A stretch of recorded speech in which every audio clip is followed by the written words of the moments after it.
નમસ્કાર વિદ્યાર્થી મિત્રો, કેમ છો? મજામાં? આજે આપણે એક નવું પ્રકરણની શરૂઆત કરીશું. પ્રકરણ 2 એસિડ, બેઝ અને ક્ષાર. આ પણ આખું પ્રકરણ જે પ્રકરણ 1 ના બેઝ ઉપર જ આવેલું છે. જો પ્રકરણ 1 ના તમને બધા વીજભારો છે અને ઇલેક્ટ્રોન રચના છે બધું આવડતું હશે તો આ ચેપ્ટર તમને એકદમ સહેલું લાગશે. તો આ ચેપ્ટરનું નામ છે એસિડ, બેઝ અને ક્ષારના પહેલા લેક્ચરની અંદર સૌથી પહેલા આપણે જોઈએ કે એનું વેઇટેજ જોઈએ કે બોર્ડમાં આનું વેઇટેજ કેવું છે. ધોરણ 10 ની અંદર ખાસ વેઇટેજ પ્રમાણે આપણે ખાસ ધ્યાનમાં રાખીશું કે ટોટલ 6 માર્કનું વેઇટેજ છે.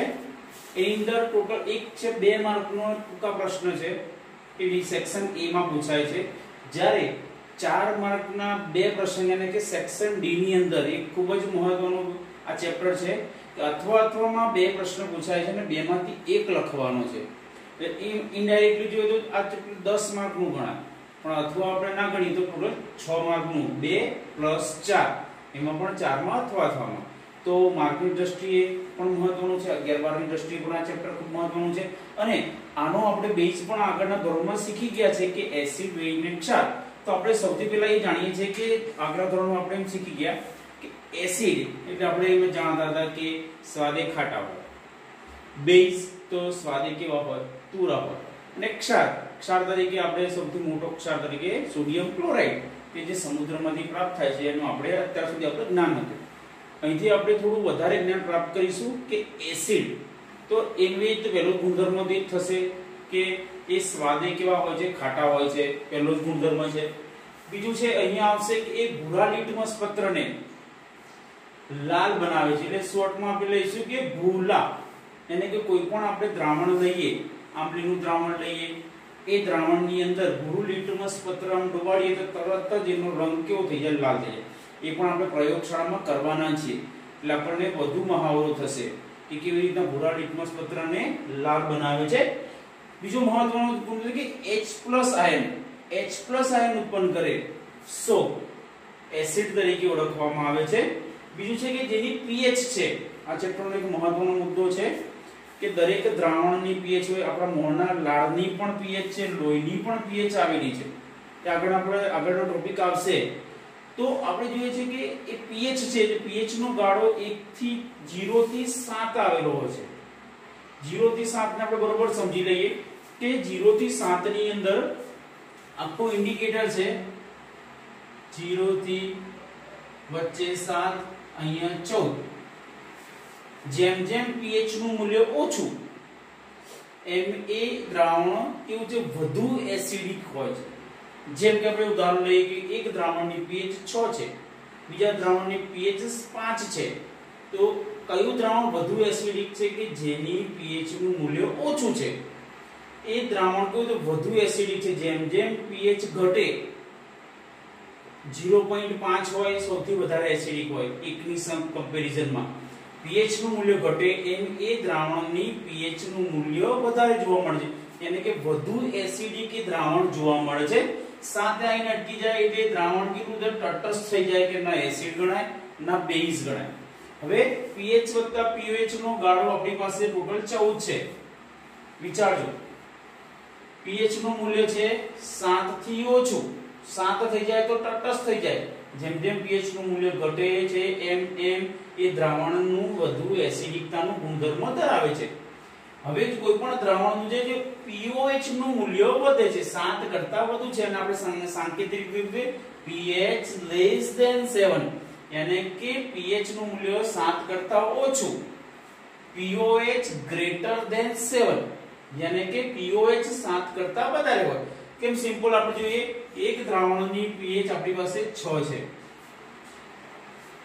pOH આપણે શોધવી છે બરાબર 14 માંથી 6 જાય એટલે કેટલે થઈ જશે, 8 થઈ જશે. એટલે કે pH ઘટે pH નું મૂલ્ય શું થતું જોવા મળે છે, વધુ જોવા મળે છે.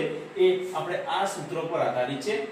આગળ આપણે આ સૂત્રને પણ તારવીશું કે કેવી રીતના આ સૂત્ર આપણે આવેલું હોય છે. તો અત્યારે આપણે જોવાનું છે કે pH < 7 ને pOH < 7. એનો એક આ બીજા ગુણધર્મ છે, ભૌતિક ગુણધર્મ કે એસિડ એ બેઝ સાથે પ્રક્રિયા કરવામાં આવે ત્યારે ક્ષાર અને પાણી ઉત્પન્ન કરે છે, એટલે કે એક પ્રકારની તટસ્થીકરણની પ્રક્રિયા પ્રાપ્ત થઈ જાય છે, એટલે કે એસિડ અને બેઝનું તટસ્થીકરણ થાય. એ પણ પ્રશ્ન આપણે આગળ જોઈશું, ફક્ત આપણે એની પ્રસ્તાવના જોઈ રહ્યા છે. એસિડની ધાતુ સાથે પ્રક્રિયા કરવામાં આવે તો હાઇડ્રોજન વાયુ ઉત્પન્ન થાય છે. આપણે પ્રવૃત્તિ દ્વારા આપણે આગળ શીખવાના છે કે એસિડની અંદર ધાતુ નાખીએ એટલે હાઇડ્રોજન વાયુ ઉત્પન્ન થાય.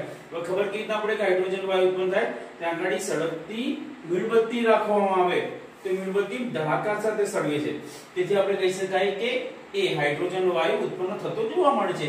એસિડનું જલીય દ્રાવણ લેવામાં આવે તો એનીમાંથી વિદ્યુત વહન થઈ શકે છે, પણ જો જલીય દ્રાવણ ન હોય તેમાંથી વિદ્યુત પ્રવાહ પસાર થઈ શકતો નથી. સાદો એક પ્રયોગ હોય છે કે એક તમે જોયો છે કે પાણીની અંદર બે ધ્રુવ મૂકી અને જ્યારે બલ્બ ચાલુ કરવાનો પ્રયત્ન કરીએ છીએ તો બલ્બ ચાલુ થતો નથી, પણ એની અંદર આપણે જલીય એસિડ અથવા જલીય બેઝનું થોડા 2-3 ટીપા નાખો એટલે તરત બલ્બ શું થઈ જશે? પ્રકાશિત થતો જોવા મળે છે. તો એનું જલીય દ્રાવણ પણ વિદ્યુતનું વહન કરે છે. આમ આ બધા જ આપણા એસિડના પ્રસ્તાવના તરીકેના ગુણધર્મ, ભૌતિક ગુણધર્મ તરીકે લઈ શકીએ, એનું પ્રસ્તાવના તરીકે લઈ શકીએ છીએ. એ જ પ્રમાણે આપણે બેઝની વાત કરીએ તો બે એસિડ તુર ખાટા હોય તો બેઝ સ્વાદે કેવા હોય? તુરા હોય. જેમ કે આપણે જોઈએ છે કે આપણા બાથરૂમની અંદર છે કે નાવાનો જે સાબુ હોય છે, કપડાં ધોવાનો સાબુ હોય છે, જે આપણે શેમ્પુ કહીએ છીએ, કદાચ નાતી વખત આપણા મોઢામાં ગયું હોય તો આપણને ભાવે નહીં. ધેટ મીન્સ કે તુરો હોય છે. એ લાભુ યાની કે લાલ લિટમસ પત્રને ભૂરું બનાવે છે. આપણે પ્રવૃત્તિ આપણે પ્રયોગશાળામાં કરવાના છે કે જુદા જુદા બેઝનું દ્રાવણ તમારી પાસે મંગાવીશું, તમને જ આવા બંને લિટમસ પત્ર આપીશું અને જાતે જ ચેક કરીશું કે જો આવા બેઝ છે NaOH હોય, સાબુનું દ્રાવણ હોય, બરોબર છે, ધોવાનો સોડા છે, ખાવાનો સોડા છે, આ બધા નું દ્રાવણ બનાવી એની અંદર તમે લાલ લિટમસ પત્ર જેવું આમ ડબોળશો તો એ કેવું થઈ જશે? ભૂરું થઈ જશે, લાભુ. તો ભૂરું અંદર નાખશો તો કોઈ અસર થતી નથી. આ બેઝનો એક ગુણધર્મ છે. પેલામાં H+ આયન ઉત્પન્ન થાય છે તો અહીંયા OH- યાની કે હાઇડ્રોક્સાઇડ આયન ઉત્પન્ન કરે જે બેઝિકતાનું ગુણધર્મ પ્રદર્શિત કરે છે. આમાં pH ની આપણે 0 થી 7 કીધી છે તો અહીંયા pH નું મૂલ્ય 7 થી 14 થતી જોવા મળે છે. यानी के 7 એટલે તટસ્થ થઈ જાય, 7.1 એટલે બેઝિક સ્વભાવ વાળું થઈ જાય. આમાં ઉલટું જોવા મળે છે. પેલામાં જેમ જેમ pH નું મૂલ્ય ઘટે એમ એમ એસિડિકતા વધે. બેઝમાં નથી, ઉલટું. જેમ જેમ pH નું મૂલ્ય વધે એમ બેઝિકતાનું મૂલ્ય વધે છે. 7 અને 8 અને 9 pH વાળામાં કયા દ્રાવણની pH વધારે છે? તો 9 જે દ્રાવણ છે એ વધુ બેઝિક સ્વભાવ ધરાવે છે. એટલે આપણે સાંકેતિક રીતે લખવાનો તો pH is greater than 7, pH less than 7, यानी કે pH નું મૂલ્ય 7 થી વધારે હોય છે ત્યારે pH નું મૂલ્ય 7 કરતા ઘટે છે. આને પણ આપણે સાંકેતિક રીતે જોઈએ છે કે આપણી પાસે સૂત્ર જાણીએ છીએ pH + pOH = 14. આપણે જાણીએ છીએ કે બેઝિક સ્વભાવથી કેવું હોય છે કે 7 કરતા વધારે છે. આપણે જાણીએ કે એક દ્રાવણની pH 8 છે વત્તા pOH = 14. 8 બેની બાજુ જાય એટલે pOH = 14 - 8 એટલે pOH = 6. એટલે જેમ જેમ અહીંયા બેઝિક દ્રાવણની અંદર pH નું મૂલ્ય વધે એમ pH નું મૂલ્ય ક્રમશઃ ઘટે છે. બરોબર છે? એટલે કે 7 થી ઓછું થતું જોવા મળે છે. આમ એસિડ અને બેઝ વચ્ચે આ પાતળી ભેદ રેખા છે. બીજો છે આમાં પણ એનો ભૌતિક ગુણધર્મ છે કે એસિડ અને બેઝની વચ્ચે પ્રક્રિયા કરવામાં આવે તો ક્ષાર અને પાણી એટલે તટસ્થીકરણની પ્રક્રિયા થતી જોવા મળે છે. અને આ બેઝની કાર્બન ડાયોક્સાઇડ સાથે પ્રક્રિયા કરવામાં આવે તો અનુવર્તી ક્ષાર અને આપણને પાણી ઉત્પન્ન કરે છે. અને એ જ એસિડના જેવો જ ગુણધર્મ પણ ધરાવે છે કે બેઝ પોતે નું જલીય દ્રાવણ હોય તે પણ પોતે શું કરે છે? વિદ્યુતનું વહન કરે છે. આમ એસિડ બેઝની આ જે પ્રસ્તાવના છે, પ્રસ્તાવનામાંથી પણ આપણને ટૂંકા પ્રશ્નો પૂછી શકાય છે. બરોબર છે? એ પણ આપણે ખૂબ ધ્યાનમાં રાખીશું. આગળ આપણે જોઈશું કે આર્હેનિયસ એસિડ બેઝ સિદ્ધાંત કે જે તમારે 11-12 ધોરણમાં આવવાનો છે. તો એનો મેઇન કોન્સેપ્ટ શું છે કે કયા વૈજ્ઞાનિકે તો આર્હેનિયસ નામના વૈજ્ઞાનિકે આની શોધ કરી હતી.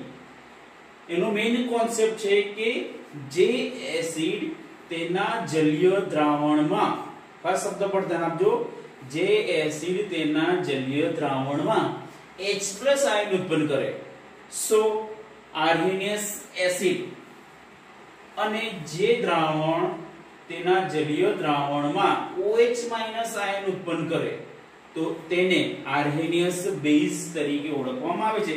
આમ સમગ્ર સિદ્ધાંતની અંદર પણ મેઇન કોન્સેપ્ટ કયો છે કે H+ ઉત્પન્ન કરે સો આર્હેનિયસ એસિડ, OH- આયન ઉત્પન્ન કરે સો આર્હેનિયસ બેઝ તરીકે ઓળખવામાં આવે છે. આમ સમગ્ર સિદ્ધાંતને આર્હેનિયસ એસિડ બેઝ સિદ્ધાંત તરીકે ઓળખવામાં આવે છે. બીજો સિદ્ધાંત છે બ્રોસ્ટેન-લોરી એસિડ બેઝ સિદ્ધાંત. આ વૈજ્ઞાનિકે પોતે શું પ્રદર્શિત કર્યું કે જે દ્રાવણ તેના જલીય દ્રાવણમાં H+ નું દાન કરે તો એ બ્રોસ્ટેન-લોરી એસિડ તરીકે ઓળખવામાં આવે છે, અને જે દ્રાવણ H+ નો સ્વીકાર કરે જેને બ્રોસ્ટેન-લોરી બેઝ તરીકે ઓળખવામાં આવે છે. આ બંને જે છે સિદ્ધાંત છે એ પણ આપણે નજર સમક્ષ રાખવા જોઈએ કે આ તમારી બુકમાં નથી પણ 11-12 ની અંદર આવતો હોવાથી, જૂના સિલેબસમાં હોવાથી આપણે આ પણ આની અંદરનો જે એક ભાગ છે. આમ બે સિદ્ધાંત આપણે જોયા છે, બંને સિદ્ધાંતનો આપણે કોન્સેપ્ટ લખેલો છે કે ફરી જોઈ લઈએ કે આર્હેનિયસ એસિડ બેઝ સિદ્ધાંત કે જે એસિડ તેના જલીય દ્રાવણમાં H+ આયન ઉત્પન્ન કરે સો આર્હેનિયસ એસિડ, અને OH- ઉત્પન્ન કરે જેને આર્હેનિયસ બેઝ તરીકે ઓળખવામાં આવે છે. આમાં સમગ્ર સિદ્ધાંતને આર્હેનિયસ એસિડ બેઝના સિદ્ધાંત તરીકે ઓળખવામાં આવે છે. બ્રોસ્ટેન-લોરી એસિડ બેઝ સિદ્ધાંત કે જે દ્રાવણ તેના જલીય દ્રાવણમાં H+ નું દાન કરે અને H+ નો સ્વીકાર કરે, H+ નું દાન કરે એ એસિડ અને OH- નો સ્વીકાર કરે મેળવે તો તેને બેઝ તરીકે ઓળખવામાં આવે. આમ સમગ્ર સિદ્ધાંતને બ્રોસ્ટેન-લોરી એસિડ બેઝ સિદ્ધાંત તરીકે પણ આપણે ઓળખીએ છીએ. આ પણ એની પ્રસ્તાવના છે. બીજું આપણે ચેપ્ટરનું ટાઇટલ છે એસિડ બેઝ અને ક્ષાર. તો ક્ષારની અંદર આપણે જોઈએ છે કે ક્ષાર 3 પ્રકારના હોય, એક એસિડિક હોય, એક બેઝિક હોય અને એક ત્રીજો તટસ્થ હોય. આપણે ક્ષાર વિશે આગળમાં જોઈશું કે જે એસિડિક માધ્યમ ધરાવતો હોય, જે બેઝિક માધ્યમ ધરાવતો હોય, અને બીજો છે જે કે તટસ્થ ક્ષાર ધરાવતો હોય. એ ક્ષારના મુખ્ય 3 પ્રકાર છે. એમાં ક્ષાર પરિવાર, પરિવાર એટલે એક જ કુટુંબના, એટલે કે જે ક્ષારની અંદર એક સમાન ધન અથવા એક સમાન ઋણ આયન આવેલા હોય. જેમ કે એવા બે ક્ષાર છે કે જેની અંદર NaOH, NaCl. સો આ બંને કેવા કહેવાય? ધન આયન વાળા ક્ષાર પરિવાર ધરાવતા આયનો તરીકે. એવી રીતના જ આપણી પાસે એવા ઋણ આયન પણ આપણે લઈ શકીએ છીએ કે Cl લેવામાં આવે કે Cl, NaCl. તો આની અંદર બંનેના ઋણ આયન સરખા છે, તો એ બંનેને શું કહેવામાં આવે છે કે ક્ષાર પરિવાર તરીકે ઓળખવામાં આવે છે. યાની કે એક સમાન ધન અથવા ઋણ આયન ધરાવતા જે ક્ષાર છે તેને ક્ષાર પરિવાર તરીકે ઓળખવામાં આવે છે. આગળનો પોઈન્ટ છે કે ક્ષાર, ખનિજ ક્ષાર એટલે શું? આપણે જોઈએ છે ખનિજ ક્ષાર એટલે સૌથી મોટો ક્ષાર આપણે દરિયાની અંદરથી પ્રાપ્ત થાય છે, કે જે મીઠા તરીકે પ્રાપ્ત થાય છે. એ કેવી રીતના બનાવવામાં આવે છે કે દરિયામાંથી આપણને સીધું આપણને મીઠું પ્રાપ્ત નથી થતું. તો કેવી રીતના પ્રાપ્ત થાય છે કે આપણે જોઈએ છે કે જ્યારે પૂનમ હોય છે, પૂનમ અને અમાસ, આપણે જોઈએ છે કે આપણી જે ચંદ્રની કળાઓ છે એની અંદર પૂનમ આવે એટલે શું થાય છે કે દરિયાની અંદર ભરતી આવે. ભરતી આવે એટલે શું થાય કે પાણી દરિયાકાંઠા તરફ આવે. ઓટ આવવું એટલે અમાસ હોય એટલે ઓટ આવે એટલે પાણી પાછું પડે. કે જ્યારે ત્યાં આગળ આ મીઠાની જે ખેતી કરતા હોય લોકોને આપણને ખબર હોય છે કે પૂનમ આવવાની છે એટલે જે દરિયા કિનારે એ લોકો માટીના ક્યારા કરી દે, યાને કે મોટા પાળા કરી દે. જ્યારે ભરતી આવે એટલે પાણી દરિયામાંથી ક્યારાઓમાં ભરાઈ જાય અને ધીરે ધીરે જે પૂનમ પછી એકમ બીજ તીજ થાય એમ ધીરે ધીરે પાણી પાછું પડે એટલે શું થાય છે ક્યારાની અંદર રહેલું પાણી સૂર્યપ્રકાશની મદદથી બાષ્પીભવન થઈ જાય. ત્યાં આગળ તેના મોટા સ્ફટિકો જોવા મળે છે, મીઠાના ગાંગડા આપણે જોઈએ છે. એ કથ્થઈ રંગના જોવા મળે છે, જેને ખનિજ ક્ષાર તરીકે પણ ઓળખવામાં આવે છે. આમ આપણે સમગ્ર જોઈએ છે કે એસિડ બેઝ અને ક્ષારની આપણે મેઇન પ્રસ્તાવના જોઈ. પ્રસ્તાવનામાં પણ ઘણી વખત આપણને ટૂંકા પ્રશ્ન પૂછી શકાતા હોય છે. આગળનો પોઈન્ટ છે કે સૂચક.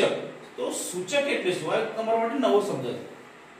સૂચક એ પોતે છે રાસાયણિક પ્રક્રિયામાં પોતે ભાગ ભજવે છે, અને કે રાસાયણિક પ્રક્રિયા કરવામાં મદદરૂપ થાય છે. તો એ સૂચક પોતે રંગ પરિવર્તન કરવાનો ગુણધર્મ ધરાવે છે. તો એવા પ્રકારના બે પ્રકારના છે. એક કૃત્રિમ સૂચક કે જે પ્રયોગશાળાની અંદર બનાવવામાં આવે છે, એ મિથાઇલ ઓરેન્જ એ લાલ કલરનું જોવા મળે છે, અને ફિનોલ્ફથેલિન એ ગુલાબી રંગનું આપણને એ દ્રાવણ જોવા મળે છે. બંને કૃત્રિમ સૂચક છે. આ પણ આપણે પ્રયોગશાળામાં આપણે સમક્ષ જે એસિડ બેઝનું ટાઇટ્રેશન જો નામનો પ્રયોગ કરીશું, એની અંદર આ બંને સૂચકનો આપણે ઉપયોગ કરવાના છે. મિથાઇલ ઓરેન્જ અને ફિનોલ્ફથેલિન. કલર ઉપરથી આપણે ઓળખી શકાય છે કે ગુલાબી રંગ, આનો કેવો છે? લાલ રંગ. આ બંને કેવા છે? કૃત્રિમ સૂચક છે. કુદરતી સૂચક તરીકે આપણે જોઈએ છે કે આગળ જે એસિડ બેઝની અંદર જોઈ ગયા કે ભૂરું અને લાલ લિટમસ પત્ર, હળદર પેપર. ધોરણ 6 7 ની અંદર આપણે જોયું કે હળદર પેપર બનાવવાની પ્રવૃત્તિ આવતી હતી. તો કેવી રીતે બનાવવામાં આવે? એક રકાબીની અંદર હળદર લઈ થોડું પાણી નાખવામાં આવે છે. એ પાણી નાખ્યા પછી એક કાગળનો ટુકડો નાખી એની અંદર પલાળી દેવામાં આવે, થોડી દિવસ રાખવામાં આવે. એનાથી શું થાય? એ પલાળીને સૂકવી દેવામાં આવે એટલે એ શું જતું હોય છે કે એ સુકાઈ જાય એટલે એ જે આ કાગળ છે પીળા રંગનું થઈ જતું જોવા મળે છે, જેને આપણે હળદર પેપર તરીકે ઓળખવામાં આવે છે. તો એ પણ એક પ્રકારનું આપણું હળદર પેપર જે આપણે ઘરે જ બનાવી શકીએ છીએ, અને એનાની મદદથી આપણે એસિડ બેઝની પણ આપણે પોતે આપણે પ્રવૃત્તિ કરી શકીએ છીએ. પછી જે આપણે કુદરતી સૂચકમાં લાલ કોબીજના પણ આપણે કોબીજ તો જોઈ જ છે, તો કેવા છે લાલ કોબીજના? તમને હું હમણાં ફોટો આની સાથે પીડીએફ સાથે પણ મોકલીશ કે કેવા હોય છે. લાલ કોબીજના પણ છે, હાઇડ્રીજિનિયા છે, આપણે એક પ્રકારનો જે ફૂલ જ છે એક પ્રકારના, પેટ્રિનિયા છે, જેરેસ્નિયમની રંગીન પાંખડીઓ છે, જેના ગુલાબની પાંખડીઓ હોય એ ટાઈપની. આ બધા જ આપણા કુદરતી સૂચક છે કે જે આપણને કુદરતી પર્યાવરણની અંદરથી આપણે પ્રાપ્ત થઈ જાય છે. તો આમ સૂચક વિશે કહે કે પોતે રંગ પરિવર્તનનો ગુણધર્મ છે. કૃત્રિમ સૂચક અને કુદરતી સૂચક એ બંને પણ રંગ પરિવર્તનનો જ ગુણધર્મ ધરાવે છે કે આપણે આજે જ આપણે પ્રવૃત્તિ દ્વારા પણ આપણે શીખવાના છીએ. આગળનો પોઈન્ટ છે સૂચક પણ કેવા છે? ઘ્રાણેન્દ્રિય સૂચક. ઘ્રાણ એટલે શું? આપણું નાક. ઘ્રાણેન્દ્રિય એટલે સુગંધ લેવી. ઘ્રાણેન્દ્રિય સૂચક તરીકે વાસ બદલવાનો ગુણધર્મ છે. આપણે કોઈ પણ વસ્તુ સૂંઘીએ તો એની વાસથી ખબર પડી જાય. આપણે ઘરમાં કોઈ મમ્મી શાક લઈને આવે, ડુંગળી લાવે તો તરત ખબર પડી જાય, લસણ લાવે તો તરત ખબર પડી જાય, તો આપણા ઘરની અંદર ખાવાની અંદર લવિંગ નાખ્યું હોય તો એની તરત સ્મેલ આવે. એ ઘ્રાણેન્દ્રિય સૂચક છે કે એવા બધા તત્વો છે કે આપણે લસણ છે, ઘ્રાણેન્દ્રિય સૂચક એ બધું છે કે સ્મેલથી આપણને ખબર પડી જાય. એવા ઘ્રાણેન્દ્રિય સૂચક છે કે એ વાસ બદલવાનો ગુણધર્મ ધરાવે છે. એની અંદર ના ઉદાહરણ છે વેનીલા અર્ક. એ છે કે તમે જે વેનીલા આઈસ્ક્રીમ ખાવ છો ત્યારે એના પછીનો ઓળકારા આવતા હોય છે. તો એ શું હોય છે કે એની અંદર વેનીલા અર્ક યાની કે એક પ્રકારનું લિક્વિડ નાખેલું હોય છે. આપણે જોઈએ છે કે બજારમાં જુદા જુદા ફ્લેવરના આઈસ્ક્રીમ મળે છે. તો ફ્લેવર નથી હોતો, એની અંદર આઈના અર્ક જ નાખેલો હોય છે. કે તમે એમ જોઈએ છે કે મેંગો ફ્લેવરનો આઈસ્ક્રીમ, પણ એ મેંગો કેરી અંદર નથી નાખી હોતી. શું કરવામાં આવે છે? એનો અર્ક નાખવામાં આવે છે. એનાથી શું થાય છે કે એની સ્મેલ આવતી હોય છે. ડુંગળી એ તો આપણે બધા જોઈ છે, અને લવિંગનું તેલ. લવિંગ જેવા છે, લવિંગમાંથી લવિંગનું તેલ કાઢવામાં આવે છે. એ લવિંગને પણ હાથમાં લઈએ તો એની સ્મેલ આપણને આવતી. આ બધા ઘ્રાણેન્દ્રિય સૂચક કે જે એની સ્મેલથી તો આપણે શું થઈ જાય કે એને ઓળખી શકીએ છીએ. તો એવું જ આપણે એક પ્રવૃત્તિ લેવાના છે કે આપણે જે છે કે લીંબુ અને વિનેગર, એ વિનેગરની અંદર વેનીલા અર્ક નાખવામાં આવે અથવા લવિંગનું તેલ નાખવામાં આવે, તે બંને લીંબુ અને વિનેગર છે લાલ રંગ થઈ જાય. એટલે પોતે શું પ્રદર્શિત કરે છે? લાલ રંગ થવું એ એસિડનો ગુણધર્મ ધરાવે છે. એમાં તમે વેનીલા અર્ક પણ નાખી શકો, લવિંગનું તેલ પણ નાખી શકો છો. આ બંનેમાંથી કોઈ પણ નાખી, લીંબુ અથવા વિનેગર. વિનેગરનો ઉપયોગ શેના કરવા માટે કરવામાં આવે છે? કે વિનેગરનો ઉપયોગ કોઈ પણ વસ્તુને, ખાદ્ય પદાર્થને લાંબા સમય સુધી સાચવવા માટે. જેમ કે આપણે જોઈએ કે અથાણું બજારમાં આપણે મળે છે કે 12 મહિના 2 વર્ષ સુધી બગડતું નથી. એની અંદર આ વિનેગર નાખવામાં આવે છે, સફેદ કલરનું પ્રવાહી હોય છે, એ નાખવાથી શું થઈ જાય છે કે એ લાંબો સમય સુધી એ ટકી શકે છે.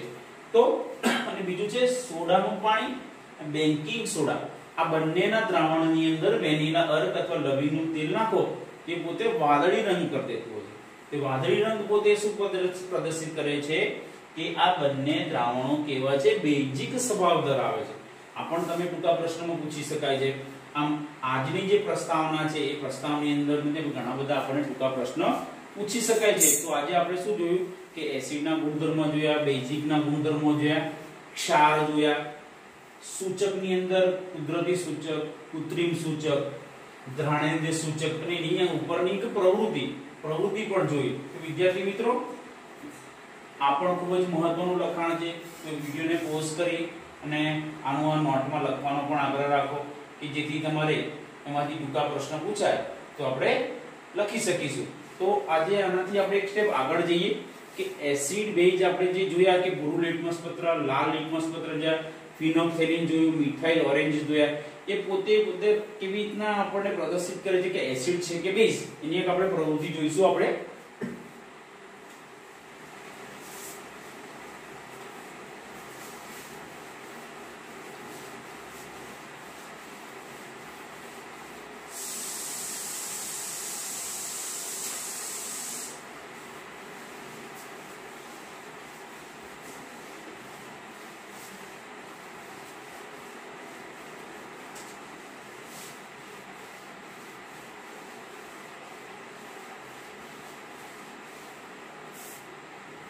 તો વિદ્યાર્થી મિત્રો સૌથી પહેલા આપણે એનો ચાર્ટ બનાવી દઈએ.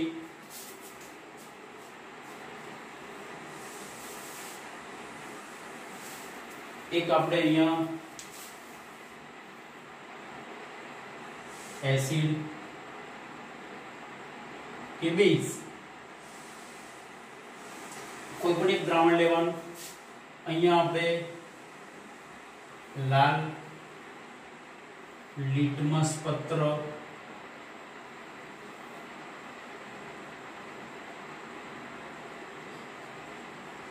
ભૂરું લિટમસ પત્ર આપણે જોઈ ગયા છે કે કેવું રિએક્શન આપે છે. પછી અહીંયા લઈશું આપણે ફિનોલ્ફથેલિન,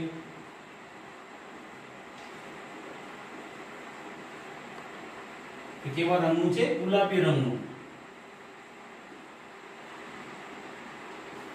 અને મિથાઇલ ઓરેન્જ,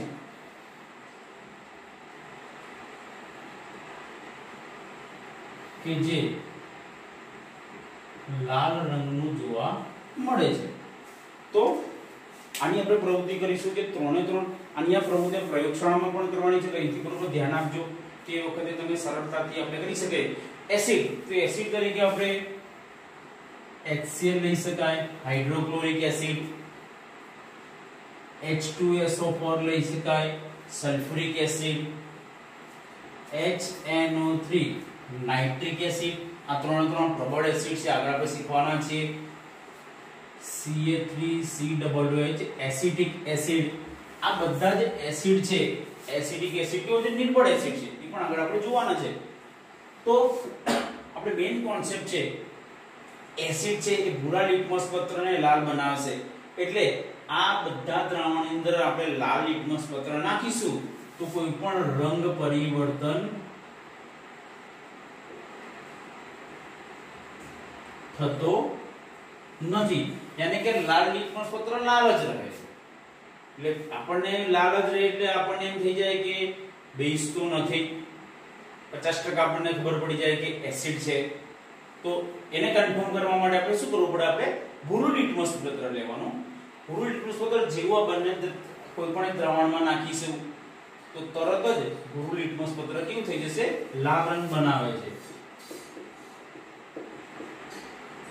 તો આ ત્રણે ત્રણ દ્રાવણો, ચારે ચાર દ્રાવણોની અંદર ભૂરું લિટમસ પત્ર કેવું થઈ જાય, લાલ રંગ બની જાય.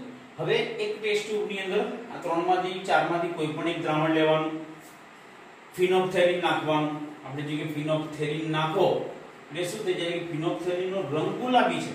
કે કોઈ પણ પ્રવાહી રંગવિહીન પ્રવાહની અંદર આપણે ગુલાબી રંગ નાખો તો આપણે આપણી સાદી ભાષામાં છે ગુલાબી રંગ જ બને. પણ જેવું આપણે ડ્રોપ નાખો ગુલાબી રંગ તે રંગવિહીન થઈ જાય. રંગવિહીન થવું યાને કે આપેલ દ્રાવણ એસિડ છે. ચોથી જોઈએ કે એક ટેસ્ટ ટ્યુબ ની અંદર આ S4 માંથી કોઈ પણ એસિડ લેવાનો, મિથાઇલ ઓરેન્જ કે લાલ રંગ નાખો.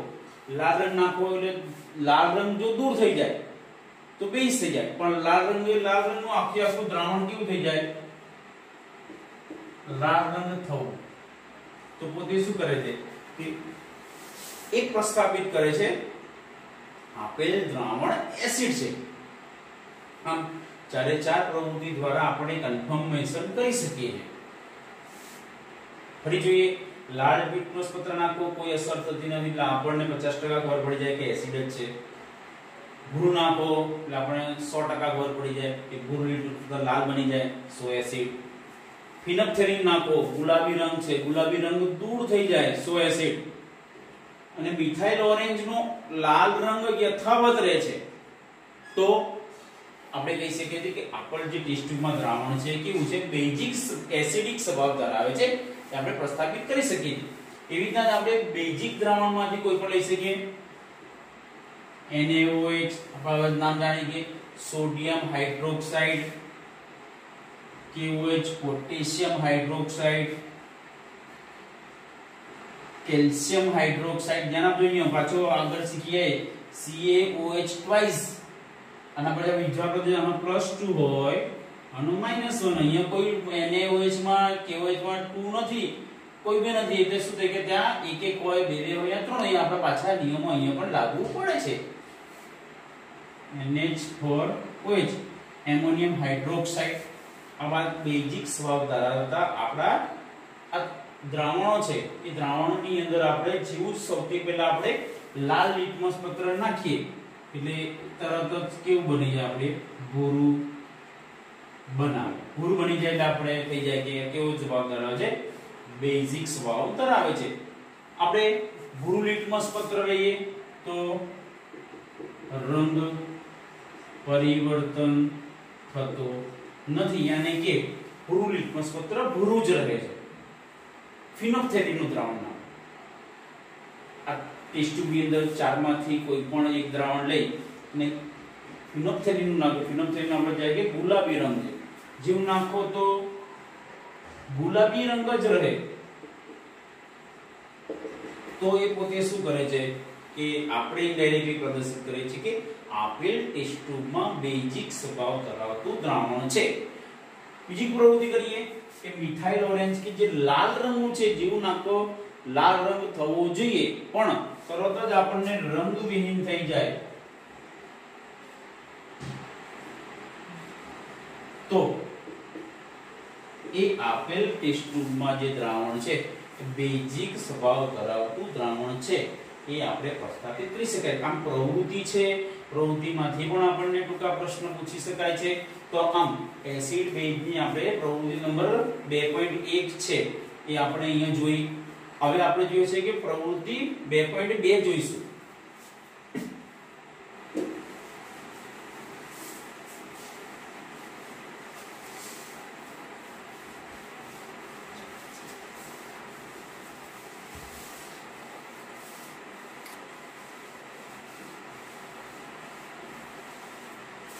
પ્રવૃત્તિ 2.2 ખૂબ જ મહત્વની છે કે જે પોતે દ્રાણેન્દ્રિય સૂચક ઉપર આધારિત છે.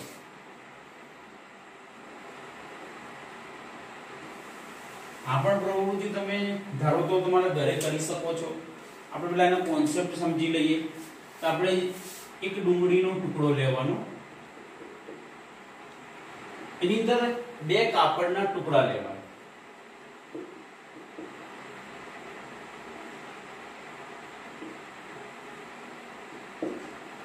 એક ટુકડાને બંને એક કોથળીની અંદર ડુંગળી અને 2 કાપડના ટુકડા થેલીમાં બાંધી અને એક રાત ફ્રીજની અંદર મૂકી દો.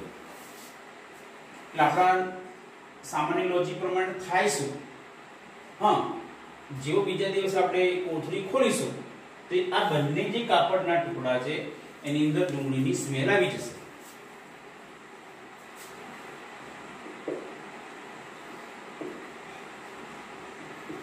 હવે આ ટુકડા પર બંને ટુકડાને સ્વચ્છ જગ્યા પર લઈ અને બંને ટુકડા પર મંદ HCl અને બીજા પર મંદ NaOH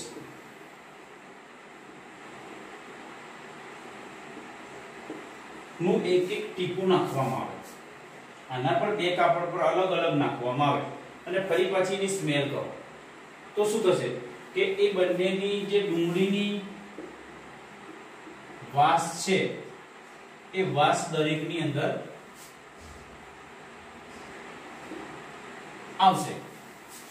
બંને ટુકડા પર ફરી જોજો કે મંદ HCl અને મંદ હાઇડ્રોક્લોરિક એસિડ ના ટીપા નાખવામાં આવે છે તો બંને કાપડ પર ડુંગળીની વાસ યથાવત રહે છે. હવે શું કરવાનું, આ જે મંદ HCl અને મંદ NaOH છે આ NaOH ના દ્રાવણેન્દ્રિય જે સૂચક છે જેમ કે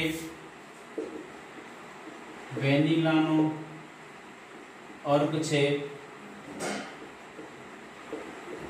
લવિંગનું તેલ છે, આ ટેસ્ટ ટ્યુબમાં લઈને બરાબર હલાઈ નાખવાનું એટલે આપણને બંનેનું મિશ્રણ પ્રાપ્ત થઈ જશે. આ જે મિશ્રણની અંદર બંને જે કાપડના ટુકડા હતા પર આ બંને જે દ્રાવણ છે અલગ અલગ ટેસ્ટ ટ્યુબની અંદર, એક ટેસ્ટ ટ્યુબની અંદર HCl અને વેનીલા અર્ક છે, બીજી અંદર NaOH અને વેનીલા અર્ક છે. બંને કાપડના ટુકડા પર એક જ ટુકડા પર આપણે મંદ HCl નાખીશું નું મિશ્રણ અને વાસ તપાસીશું અને બીજો જે કાપડનો ટુકડો છે એની અંદર મંદ NaOH નું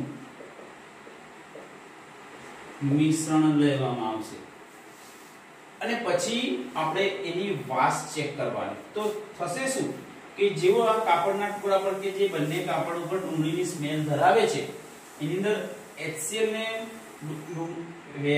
અર્ક વાળું જે દ્રાવણેન્દ્રિય સૂચક છે એનું જે મિશ્રણ છે એ નાખવામાં આવે તો અહીંયાથી વાસ દૂર થતી નથી, યાની કે આ કાપડમાંથી ડુંગળીની સ્મેલ આવે જ છે. પણ એક બીજો ટુકડો તો એની અંદર NaOH અને લવિંગનું તેલ અથવા વેનીલા અર્કનું જે મિશ્રણ છે એ નાખવામાં આવે તો અહીંયાથી જે ડુંગળીની વાસ કેવી થઈ જાય છે, દૂર થાય છે. આમ મદદથી પણ આપણે એ પ્રસ્થાપિત કરી શકીએ છીએ કે આપેલ જે છે એ એસિડ છે કે બેઝ છે એ પણ આપણે નક્કી કરી શકીએ છીએ. તો વિદ્યાર્થી મિત્રો આજે આપણે પ્રસ્તાવના જોઈ, એસિડ, બેઝ અને ક્ષાર, એના ઉપરની બે પ્રવૃત્તિ જોઈ. બે પ્રવૃત્તિમાંથી પણ આપણે ટૂંકા પ્રશ્ન પૂછી શકાશે. આમ ખૂબ જ મહત્વનું ચેપ્ટર છે, માર્કની દ્રષ્ટિએ પણ અને 11 બારની દ્રષ્ટિએ પણ ખૂબ જ મહત્વનું ચેપ્ટર છે. તો ખાસ ગહન અભ્યાસ કરશો અને આવતીકાલે આપણે લેક્ચર 2 ની અંદર આપણે એસિડ બેઝના રાસાયણિક ગુણધર્મનો અભ્યાસ કરવાનો છે. એ પણ આગળના ચેપ્ટરના રિલેટિવ જ છે. જો હજી તમે એના વીજભારો તૈયાર ન કર્યા હોય તો હજી કરી દેજો. તેથી હવેનું જે ચેપ્ટરના પોઈન્ટ આવવાના છે એ મહત્વનું છે, એમાં કોઈ તકલીફ પડે નહીં. તો વિદ્યાર્થી મિત્રો આજે આટલું જ. ઘરે રહો અને સુરક્ષિત રહો.